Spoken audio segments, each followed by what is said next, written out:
Thank you for giving me a little bit of your time, especially on an evening like this. Really appreciate that. First and foremost, coming from Canada, I was always a life's ambition to just visit St Andrews and see the old course, let alone be here to be able to speak about golf course architecture. So very, very happy with that and proud of that. And not least too, that this is definitive proof to my wife that there's more than just me that's interested in this type of topic. So thank you for that as well. So golf course archaeology is the title that we came up with. Originally, I proposed the subtext here, but it was a bit, it wasn't pithy enough. So historical research of architecturally significant golf courses for the purpose of restoration. So I think that encapsulates really what we do, or what I do. I think when we think about that title, we have to identify what we mean by golf course architecture. And I have the privilege to work with a gentleman by the name of Brian Schneider, who's a principal at Renaissance Golf Design. And I asked him, well, how would you define golf course architecture? And when you look at all the different books and all the different writings about it, it's very difficult to define it in a single sentence. This is what Brian had to say. He said that golf course architecture can and should be as simple as golf course architecture is golf. It's not the architect's job to determine or define the way a hole should be played. Rather, they simply need to present natural features or create artificial ones that make getting your ball from one place to another as fun and as interesting as possible. So that was a very good definition. Maybe a bit simplistic, but overall encapsulates what we want to talk about. Now, with regards to historically significant golf courses, how would we define that? Well, some individuals may look at perhaps the name of the architect who's designed the golf course. And whilst in some instances that does give a good indication as to the caliber of golf on hand, that doesn't necessarily mean that all of the work throughout the portfolio is amazing. For example, Harry Colt and James Braid have both been linked with well over 400 golf courses. And some of their work is amongst the best in the world, and others were not necessarily the best days in the office, we should say. So it doesn't necessarily mean that it's the architect who's linked to the course. As well, there's other architects who did absolutely stunning work, but their portfolio isn't necessarily as large. If you've had the privilege to play at somewhere like Pulborough, West Sussex Golf Club in the south of England, you know the caliber of that type of golf, built and designed by the three majors. And even amongst individuals like ourselves, golf course architecture nerds, it might be difficult to even identify who the three majors actually were. Lastly, a large portfolio doesn't necessarily mean as well that you got it right. Sometimes architects could find lightning in a bottle. We think about Laidlaw Purves and his work at Royal St. George's, or perhaps Royal Worlington, where you had Tom Hood and Tom Dunn, and a little bit of extra work by Harry Colt. So what we're trying to say is that we're not necessarily interested in just golf courses created by specific architects, but rather we want to focus on golf courses that have architectural merit. And those ones have gradually risen to the top over the course of time. And lastly, perhaps before we really dive in, just to identify what we mean by restoration. And for me, it can be distilled down really into two specific types. One, pure restoration, and by definition, what we would say that is simply restoring exactly what was there originally.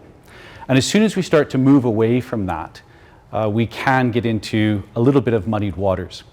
So if pure restoration is that, then as we move away from it, we would maybe define it as sympathetic restoration. And one of the examples of doing that is perhaps adding back tees along the original playing lines to compensate for the modern game. When we think about that as a whole, we also need to think about the era that we would be doing historical research on so that we could restore it. To use a couple of examples, we think about the Honourable Company of Edinburgh Golfers, or Muirfield, as perhaps it's better known. If you were to do historical research, to do any work on that golf course, would you want to restore it to Harry Colt's version of it, or perhaps Tom Simpson's version of it? Interesting question. You could also ask the same question, perhaps a golf course closer to me, Sunningdale New. Harry Colt's original iteration, Tom Simpson's take on it, or Harry Colt's second attempt at Sunningdale New. And you can even ask the same question of the old. Willie Park Jr.'s version, or the tweaks made later by Harry Colt Jr., or so Harry Colt himself. So when we think about all these different things, it's part of this overarching concept we have to fit all of our historical research into to make sure that we're doing it for the right reasons. We're trying to establish the facts of what we want to put back. So we've had the privilege to recently work with an outstanding golf club and golf course in London, and that's St. George's Hill. And St. George's Hill is considered widely to be some of Harry Colt's best work. And what makes it unique is that it was his and his alone. So with a lot of the other courses in the immediate vicinity, Sunningdale as an example, Willie Park Jr. laid the foundations and Harry Colt followed up with some changes. St. George's Hill, we know it best for having 18 holes of Harry Colt, established in 1913. Interestingly, most of us are aware of the second 9. That originally was another 18-hole Harry Colt golf course. It started playing on it in 1925, and then it opened in 1929. And we'll also get to a third 18 holes at St. George's Hill in due course, but we'll leave you hanging on that one. So when we first went to the club and we started on the project, they brought me into one of the rooms in the absolutely gorgeous clubhouse, and they showed me a set of 12 postcards, and that was the beginning of our historical research. And these are the ones that they showed us. So quite interesting, hand trenching. Taking out the roots, seeding some of the greens, that's the 15th in particular, and then seeding using the horse-drawn seeder there. As beautiful and as interesting as those images are, it's really difficult to figure out what they were actually working on, where they were working, and if we were asked to restore it, how that would help us. So it was a good start, it was interesting, but it didn't necessarily come to help us in any way, shape, or form. We got into the dining room and we found this map. Now, this was up in a frame on the wall, and it caught our attention, but we really didn't know exactly what we were looking at. We took it out of the frame. It had been donated to the club by an individual who found it, who felt that the club would be interested in it, and he brought it to the club and donated it to them. And it had been on the wall for a couple of decades. So we thought that maybe there would be some writing on the back, or perhaps someone had put in some sort of explanatory note. We took it apart from the frame very, very carefully, I must add, and found nothing. So we're kind of left thinking, well, what do we do with this? It was dated 1913, but we didn't know, well, is that just reference to when the course was established? And other than that, there really was no more explanatory notes. Well, we brought it to a very talented gentleman who was able to do a scan, and that scan was quite interesting. It was able to identify that originally it had been watercolored and drawn, and that is the original pigments that it's been restored to. So a beautiful hand-drawn map. The other thing that came out of it was there was very faint red ink at various places on the map that you couldn't necessarily discern. And when we were able to restore the map, these details started to come out. Now, what's interesting about this is that it labeled bunkers. Now, the 11th hole is a par 3. If you've had the privilege to play the course, it's a little par 3, just over 100 yards long. And we have pictures of at least 3 bunkers. But the bunker that's shown at the left-hand side, or the bottom of the green, we didn't have any photos of. Because of where it was situated, from the perspective of the green, you wouldn't necessarily be able to see it. But if you left your ball slightly short of the green, there'd be a false front and it would run all the way down the hill, and that bunker was installed there just to catch it, to avoid it running down the rest of the hill. That was a new thing for us. We hadn't seen that anywhere else before, but the map made reference to it. As well, the other thing that came out of it was the fact of the numbers. So if it was just a general map that necessarily hadn't been surveyed, we probably would have seen round numbers like 360, 365, and 275.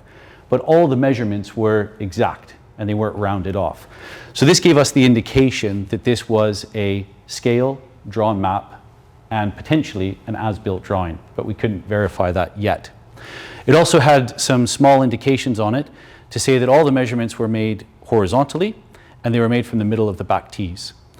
What this allowed us to do was to go to the bunkers that we knew were original and identify exactly where the back tees originally were. as they've been changed over time.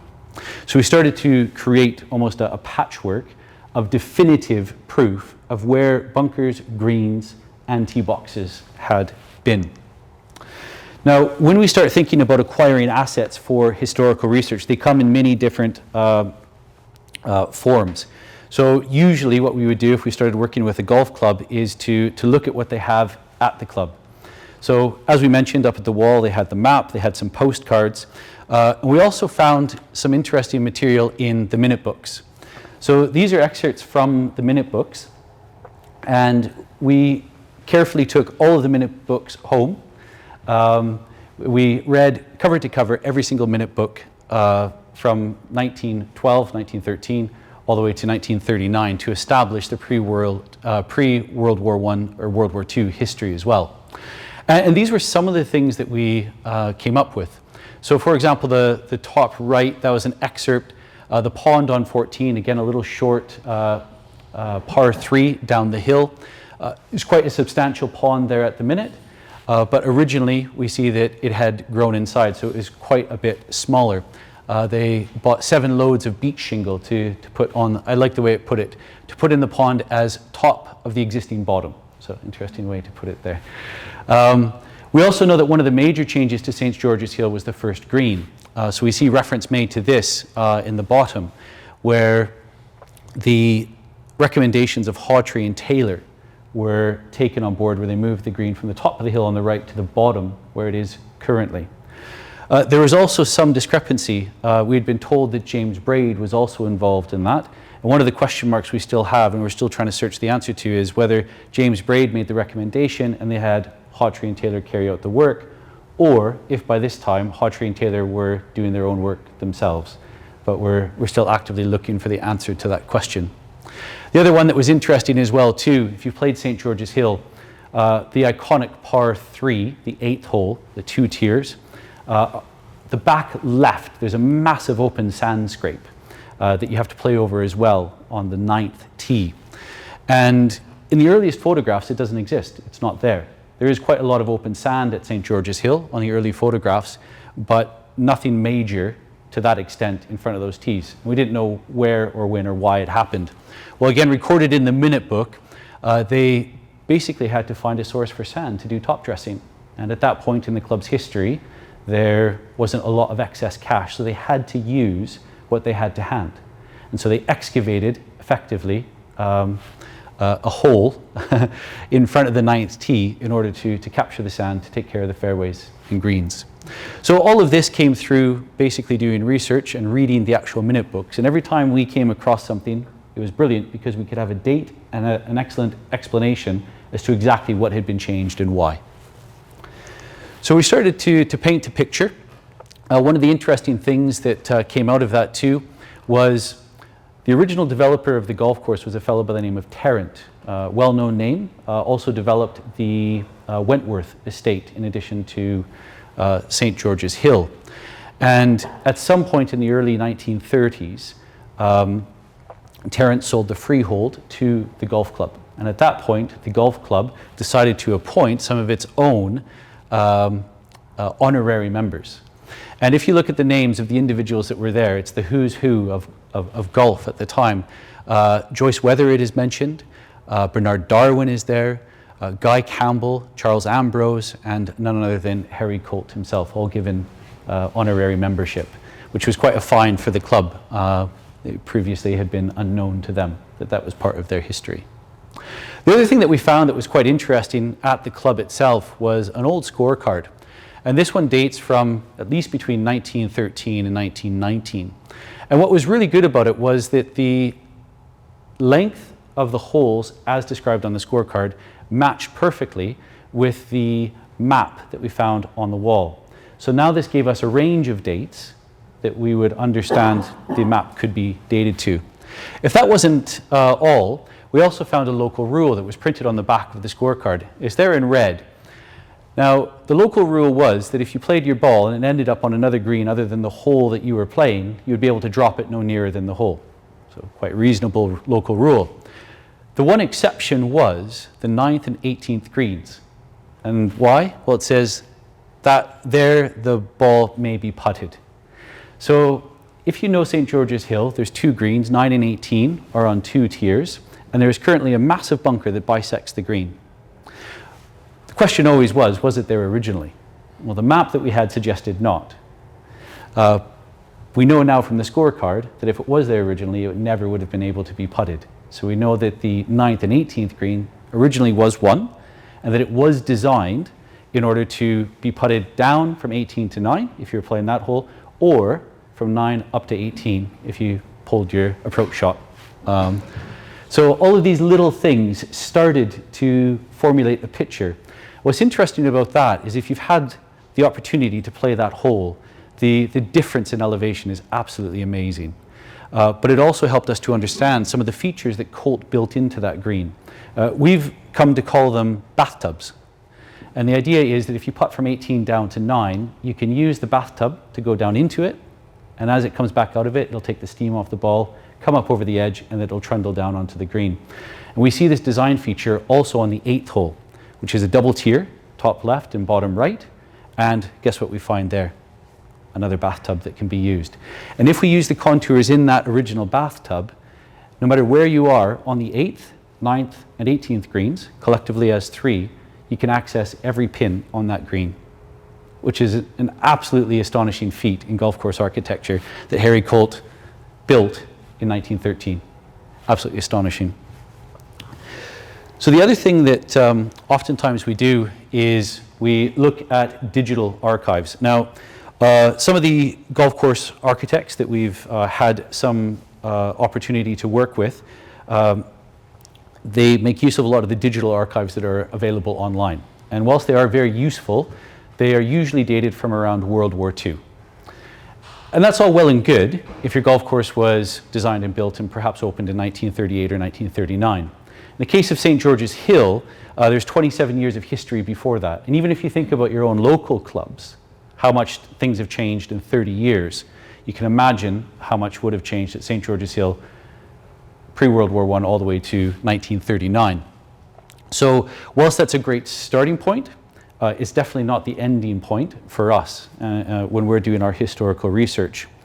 One of the things that we have to do is go to archives where they have materials that haven't yet been digitized. And this one came from a publication that was in print for less than 3 years.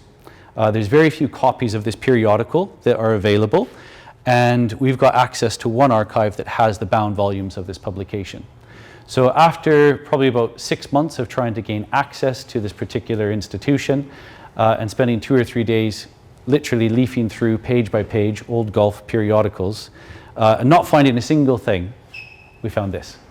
And this is a very rare photo of the back nine at St. George's Hill. And if you know the course, the center bit between the two holes that you see is now completely filled up with trees, heather and bracken. But what makes this quite unique is that you can see holes 11, 12, 13, 14, 15, 16, and 17. And this dates from 1921, which is 20 years before really we start to get any aerial views or aerial shots from any aeroplane. So that as well helped us to establish the authenticity of the early map that we found on the wall in the clubhouse. Because some of the changes on 12 had been made in the early 1920s. This predated that, and it gave us a reference for our map. So we're starting to put together this collective picture. Now, this is one that doesn't concern St. George's Hill, but it's another one. We do have some access to institutions, educational areas, corporations, or even aristocratic families who have quite substantial collections. And I was invited to look at some of the archives in one of these places, and we actually found these set of 18, this is just 3, but this is of a golf course that has been previously attributed to another Golden Age great. But if you know Harry Colt's handwriting and his way of drawing, these are none other than original Harry Colt green sketches.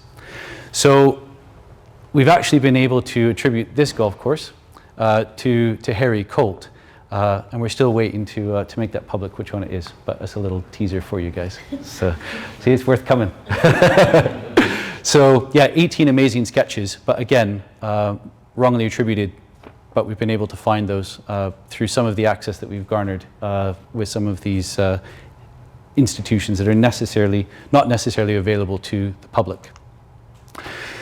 Another really interesting but difficult thing to research is not necessarily found online, and you can't necessarily go to an institution or a library to find it, and this is postcards.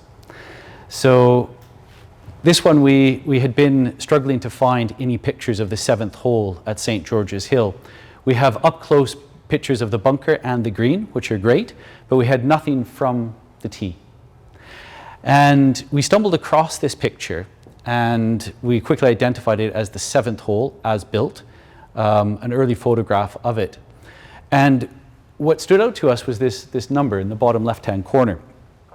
And after a bit of research, we found that it was actually this company here, James Valentine and Sons, that was a postcard manufacturer based out of Dundee. And we were quite excited about this because normally with postcards you get a series of postcards. And we thought we had found the first one, and that hopefully there would be a whole collection of about 50 more that give us this beautiful snapshot of St. George's Hill. So it took quite a while to track them down, to get a hold of their ledgers. And guess where we found them? Well, right here in St. Andrews. And after a lot of excitement, we found out that this was the only one. So one of those, but the fact is it took days, if not weeks, to try and get this all sorted out. Bit of tenacity as well. But what it did give us was a singular snapshot of the original 7th hole at St. George's Hill. What's interesting about this one, and this is one thing that we've come to realize, is that a lot of the photographs that are taken of the golf course tend to be centered either right near the entrance to the golf course or right near the clubhouse. And the explanation, we think, is probably if you're out on a jolly for work and you were commissioned to take a few photographs, well, you take a few from the clubhouse before you partook of the libations that were probably on offer. So we have quite rich and deep photographs of the golf course from the clubhouse and right near the entrance. This is a good example of that. In addition, we'll often spend time in council offices or municipal offices where there's former planning applications or perhaps information with regards to boundary issues. And sometimes it's amazing what you can find there. One of the best maps we found of the second 18 at St. George's Hill was actually in the Surrey Historical Society's offices as part of other research that was done with regards to Tarrant and not with regards to St. George's Hill itself. So once we've done all this research, which can take months, and in the case of St. George's Hill took the better part of a year and a half of pretty much full-time work, we were left with starting to piece together this picture of what the golf course looked like. Now what's interesting about this picture is that we see the rear of the 18th green. See if I can make that work. There it is. So just up in the upper left-hand corner, the rear of the 18th green, that gave us an indication. There's a bunker there now, what it was like originally. We also see the combined tee boxes here for 1 and 10. Again, gives us a little bit of an indication of how things were presented then and where the tees could move to and from. But this always stood out to me as something quite interesting. I couldn't quite figure out the hand-mown turf that you see that looks like a bit of a path just behind the first tee. And this had always niggled at me a little bit. I didn't understand exactly what that was or why it was there. So we had come across quite a few maps, and there was nothing really in that area of any particular concern or anything that was of note. We had found this early on. This was a map that's been used and reproduced multiple times in most newspapers with regards to the opening and the launch of St. George's Hill pre-World War I. And when I first took a look at that, I had dismissed it because I had seen it countless times before. One exception. This accompanied a description of the golf course by Bernard Darwin, and he had submitted this map in addition to it.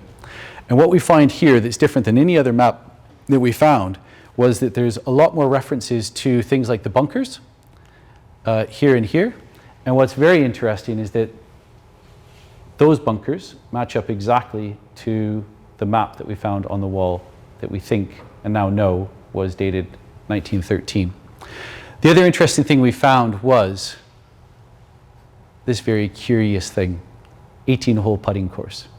We cannot find any reference whatsoever to an 18-hole putting course being built at St. George's Hill, but yet Darwin included not only reference to it, but also what appears to be the routing map. So the question was naturally, well, where else did Harry Colt build a putting course? The answer is not many places. We did come up with one, and this is Stoke Park, okay, just outside of London. This was built probably about 5 years before St. George's Hill, and here we see the only other example that we've been able to come up with of one of Harry Colt's putting courses. So very different in format and layout than what you would see at the Himalayas, but nonetheless we can see the correlation between what he built here and what he would have built there. So quite an interesting find. So when we talk about the 54 holes at St. George's Hill, well, the original 18 from 1913, and then the second 18 from 1929, but also early on, it was lost quite quickly, was the original 18-hole putting course that we have the routing map for, that was given to us by Bernard Darwin when he submitted it to the Sunday Times. So a very interesting find. The other thing that we find quite often is that members are quite motivated by a love and a passion for their golf club. And we found two members in particular that were very generous with providing some of the artifacts that they had found with regards to the golf course, and they shared them with us. And this is a good example of one, the 5th hole. Now what's interesting is that these photographs we couldn't find anywhere else, and we still don't know where he got them from. Some of them were, a similar format was used by Sport in General, but we understand that these came from a different place, but we haven't been able to nail down exactly where yet. But there's a couple of things that at first glance, you know, we see the bunker on the left, the massive cross bunker. It's easy to ascertain mowing lines. But we know that this green has been changed since it was originally laid out. The 5th green is one of just a handful that have been rebuilt. Now, looking at that photograph, there was a couple of things that made this really interesting. On the right-hand side, you have this little patch here, which is the same layout as the fence around the putting green. Now, that ended up being, we know now, the turf nursery. And guess where we find that? Well, the map that was dated 1913 is lost on subsequent maps. So again, we start to see that that original map was accurate for opening and shortly after construction. The other thing that we find is that on the shoulders of this hole, these landforms haven't changed. So we still have the boundary there. You can see the fence in the trees. That boundary still exists today. So when we were looking at this green and trying to ascertain what Harry Colt had originally built, these things came into their own, because we can actually find the exact place on the fairway today where this picture was taken from. And standing there, we can make out the high point on the left-hand side and the high point on the right-hand side. And that gives us our boundaries for the original green. The other thing that's interesting about it, if we zoom in, and we'll try to make this a little bit better, was this young lad or diminutive gentleman who's holding the flagstick. So what's interesting is that even from this photograph, we can see that the contours of the green are high on the right and low on the left from the playing point of view. We also look at the horizon line that bisects the back of this gentleman's calves. And it's very difficult to pick out if there's any type of shoe or bottom of the cup. So what we can deduce from that is that the green on 5, as originally built by Harry Colt, which no longer exists, had a bit of a slant from high right to low left, and there was some sort of a bund at the back and perhaps a roll at the front. Now that information is really important for a gentleman like Brian, who's the named architect on this project, because he will be able to make informed decisions about how to rebuild that green, bringing all of these things together to make sure that he's not putting his stamp on it, but rather leaving Harry Colt's legacy intact. So those are the lengths and the details that we're going to try and go to provide the golf club with the information and the named architect so that they can make these types of decisions. So the conclusion of it all was that we actually came out at the end of a year and a half of hard work, and it was sitting on the wall the whole time. We just didn't know it. We could have started and ended with that. But all of the work that we did allowed us to verify that that was the exact as-built drawing, mowing lines, bunkers, and details that Harry Colt left as what he called a rattling fine thing, perhaps the best golf course in London, which is quite high praise from a man of his stature. What the golf course does with that now, well, that's up to them. That's the board, the committee, the members, and of course Brian to decide. But what we've done is effectively give them all of the knowledge that they need to make an informed decision. And when we're talking about restoration, if not pure restoration, that what we have left is one of the finest examples of Harry Colt's golf course architecture and one of the greatest canvases that he created, as opposed to a culmination or an evolution of the golf course that many successive architects have left their fingerprints on. So you might ask yourself, well, why does it all matter? And for most people, it probably doesn't. From my point of view, and I'm sure that many in the room would share these sentiments, golf course architecture and the golf courses designed, built, and curated by these geniuses, especially the Golden Age greats, it's as much art as anything that you would find in a museum or art gallery. And how would we feel about an individual that would look at a masterpiece, whether we like it or not, and start to put our own touches to it, perhaps changing the Mona Lisa, or maybe drawing the shard in the back of maybe Constable's scenes? Well, we can understand the difference there, but it's helping perhaps others understand the significance of these works and to view them as such and to hold them in that high regard and to have such esteem for them. From a practical point of view as well, some clubs wonder why it would be worth investing in perhaps this level of historical research if they're not necessarily interested in doing a pure restoration project. And it's true. It is significant. It's a lot of work and a lot of effort, and for some clubs, quite a big expense. And what we would probably say is that you can't buy history, but you can uncover it. And when you do that, when you find it, you can create a really meaningful, sincere, and authentic narrative for your golf course. And of course, in the modern age, we're always looking for experiences. What St. George's Hill has in West London is 2 pure Harry golf courses with the potential for one of 2 only to exist putting courses. So 54 holes of pure Harry Colt. We also see that there's an advantage to preserving the best examples of golf course architecture, because at the end of the day, all of us are simply custodians for the future generations that will continue to love and grow this game. We also think about, from a business point of view, having unique selling points, the ability to show yourself off as unique and to encourage people to come to experience something that they might not be able to find anywhere else. And we've seen that especially in the United States. With some of the clients that my colleagues have stateside, they've seen a correlation between having some golf course architects named linked to their golf clubs, for example, Donald Ross, and being able to charge a premium for memberships and dues. So hopefully in time, a rising tide of awareness will achieve all of these ends. And at the end of the day, what we hope and what we really want is to not just have historical research that we can show on slides and perhaps talk about to people who are passionate about these things, but that we can actually do the work to restore these to where they should be as the finest examples of the best work of these golf course architects.